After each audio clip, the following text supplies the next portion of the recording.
तपाईहरुले कमल थापालाई यही ल्याइदिनुस्। उहाँ लगायतका मानिसहरुलाई अहिले भर्खरै हामीले सुन्न पाए राप्रपा नेपालका अध्यक्ष कमल थापा लगायतलाई अहिले यहीबाट गिरफ्तार गरियो भन्ने सुनेको छु। यदि त्यो सत्य हो भने म नेपाल सरकार, गृहमन्त्री अथवा यसको अहिले कमान्ड गरिराखेका प्रहरीका प्रमुख भद्रतापूर्वक मेरो आग्रह छ, तपाईहरुले कमल थापालाई यही ल्याइदिनुस्। उहाँ लगायतका मानिसहरुलाई अब हामी अरू साथीभाइलाई पनि देशभरिबाट बोलाउँछौँ। खास लडाईँ भोलिबाट सुरु हुन्छ। हाम्रो भद्रतालाई हाम्रो कमजोरी ठान्नुहुन्छ भने अहिले मलाई पक्रेर लगे हुन्छ। अब हामी एक ठाउँ भेला भएर होइन, 50 ठाउँबाट निस्किन्छौँ र कमल थापालाई अहिले यहाँ ल्याएर ससम्मान ठुटा लगाउने हो भने भोलिबाट काठमाडौँ उपत्यका बढ्नु सुरु भयो। म सबै जिल्ला अध्यक्ष, सबै घटकका नेताहरू सबैलाई यहीँबाट आह्वान गर्छु, घर फर्किन लागेका आफ्ना साथीहरूलाई पनि यतै फर्काउनुहोस् र यहाँ स्थानीय कमिटीहरूलाई पनि भन्नुहोस्।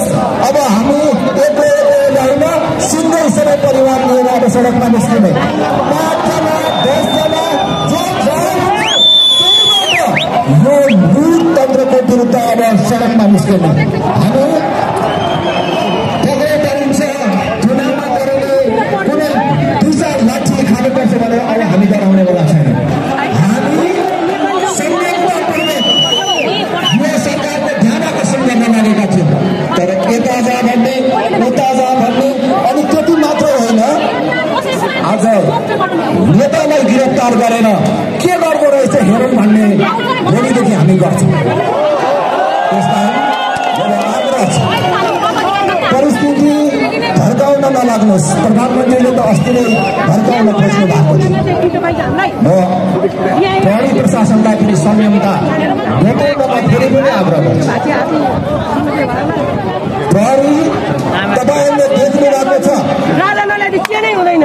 हामीले यो प्रदर्शनमा कुन प्रकारको संयमता अपनाइराखेका छौँ तपाईहरुले देख्नु भएको छ। तर यसलाई फेरि पनि भन्छु, कमजोरी ठान्नु भएन। यो गणतन्त्र त ढिलो चाँडो ढाल्ने नै गणतन्त्रवादी नेताहरूलाई पनि भन्न चाहन्छु, प्रधानमन्त्रीलाई भन्न चाहन्छु, तपाईहरुले अहिले सरकारले सरकारको त्रुटि गर्दै भाषण गरेको, गफ गरेको सुन्छु, राजा कसरी फर्कन्छ भनेर। गइसकेको राज संस्था कसरी फर्कन्छ त्यो सम्भव छैन भनेर भनेको सुन्छु। तपाईहरुले सुन्नुभएको छ कि छैन? इतिहास पढ्नुभएको छ कि छैन? 1649 मा बेलायतमा त्यहाँ चार्ल्स प्रथमलाई बेलायती जनताले फाँसीमा चढाएर राज संस्थाको अन्त्य गरेका छन्। तर गणतन्त्रवादीहरूले ठिक ढङ्गले काम गर्न नसकेपछि यहाँको जस्तै अहिलेको गणतन्त्रवादीहरूले जस्तै त्यहाँ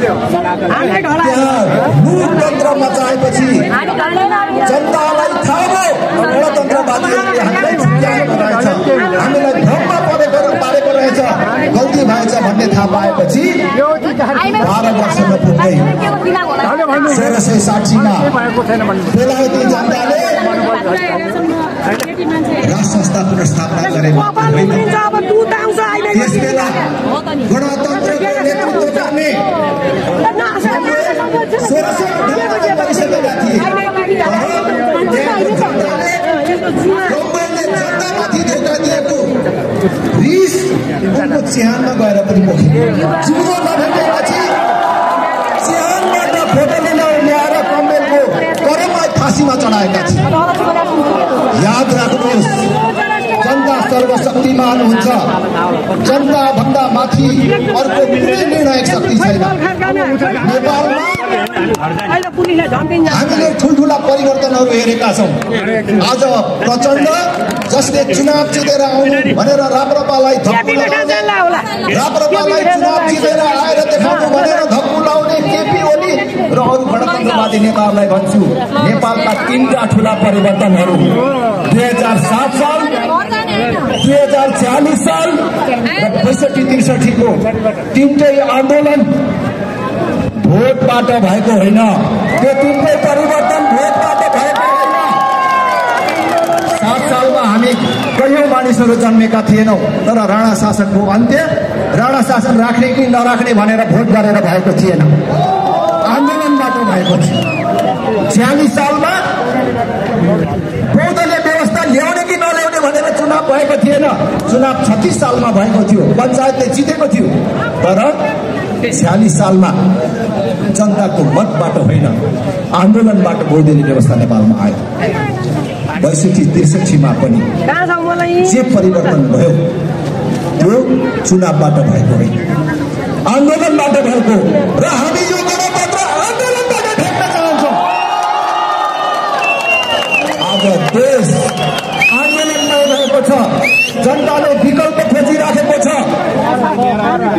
याद गर्नुहोला, तपाईहरुलाई ख्याल लाग्छ होला, अहिले राजेन्द्र निन्देनहरूले यहाँ उभिएर भन्दाखेरि तपाईहरुलाई ख्याल लाग्छ होला।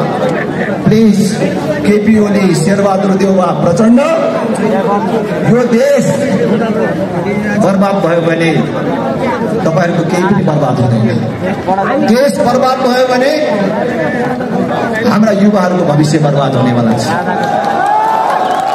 देश 10 वर्षको सशस्त्र द्वन्द र तपाईहरुको लुटतन्त्रले आज थिलथिलो भएको छ।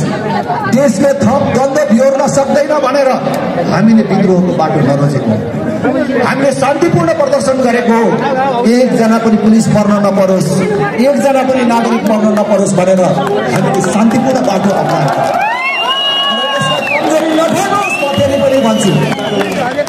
आज 2-4 हजार युवाहरू विद्रोहको लागि बन्दुक बोकेर जंगल पस्न छैनन् होला त यो अभियानमा। हामीले 2-4 ठाउँ तोडफोड गर्न सक्दैनौँ होला त। अहिले यता क्षेत्र भएको छ, हामी यता फर्केर गएर विध्वंस गर्न सक्दैनौँ होला त। हामीले त्यो चाहेकै छैन, हामीले त्यो चाहेकै छैन। अझ मलाई भन्नुहुन्छ भने यो राजेन्द्र लिङ्गले त त्यस्तो कल्पना पनि गर्दैन। तर यही हाम्रो भद्रतालाई कमजोरी मानेर देश तपाईले लुटिराख्नुहुन्छ, देश बर्बाद पारिराख्नुहुन्छ। तपाईलाई मन लागेको मान्छे प्रहरीमा बढुवा हुन्छ, बन्द लागेको अथवा तपाई पैसा पुर्याउन नसक्ने पहुँच नभएको मान्छे जिन्दगीमा तलै बसेर पेन्सन पकाउँछ। तपाईले चाहनुभयो भने एमालेको र कांग्रेसको अपराधीहरूलाई एकै दिन 2टा अदालतबाट सबैले सल्लाह गरेर कहिले कांग्रेसको मात्रै छुट्यायो भने भोलि एमालेको छुट्दैन कि भनेर आज एकै दिन गरौँ भनेर ठाउँ इजलास चलाएर आफ्ना 2टा बदमासलाई अदालतबाट छुट्याउनु मान्छे जलाउने मान्छेहरूलाई तपाईहरूले छोडिराख्नु मान्छेहरू मात्रै होइन नि, हामीलाई क्षेत्र दिएको सबै कर्तव्यमा उभिनुपर्छ होला। तर आज निजामती कर्मचारी होस्, प्रहरी होस्, सेना होस्, सबै